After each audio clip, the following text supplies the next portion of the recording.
Canada की एक company है क्रिप्टो करेंसी एक्सचेंज जिसका नाम क्वाड्रिको सीएक्स था और उसके 30 साल के सीईओ जेराल्ड कॉटल, मात्र 30 साल के वो इंसान थे।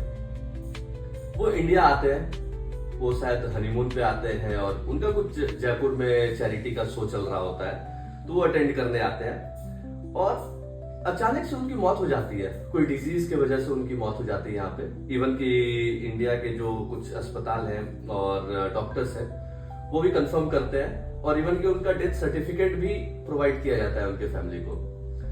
पर हैरानी वाली बात यह है, ट्विस्ट यहाँ पे आती है कि इन्वेस्टर्स और लोगों को ये बात पचा नहीं। तो क्यों?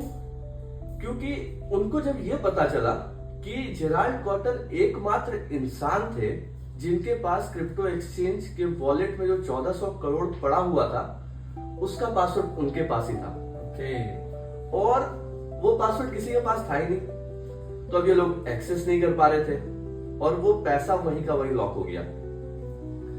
और बात यहीं पे नहीं रुकी, वो जब मरने के पहले उन्होंने एक सप्ताह पहले ही एक विल तैयार किया था और उसमें उन्होंने लिखा था कि जो भी अगर मुझे कभी कुछ हो जाता है या फिर उनका डेथ होता है तो जितना भी उनका प्रॉपर्टी है या फिर कैश है, जो भी वैल्यूएबल आइटम है, वो उनकी वाइफ को जाएगा।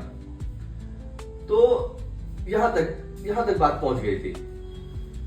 तो फिर इस पे कनाडा गवर्नमेंट या इंडियन गवर्नमेंट ने कोई एक्शन नहीं लिया? मतलब इतने बड़ा स्कैम क्रिप्टो करेंसी के दुनिया में 1400 करोड़ बहुत बड़ा अमाउंट होता है, तो फिर कुछ तो गवर्नमेंट ने किया होगा या फिर कुछ स्कोप निकाला होगा कोई गवर्नमेंट ने मिलकर कि इस पे कुछ रिसर्च किया जाए कि क्या हो सकता है इस पे। हाँ, मैं आपको बता दूं कि रिसर्च तो बहुत हुआ और हो रहा है, एक्चुअली हुआ नहीं, हो भी रहा है। तो लोगों ने तो सवाल उठाया है, इन्वेस्टर्स ने भी सवाल उठाया।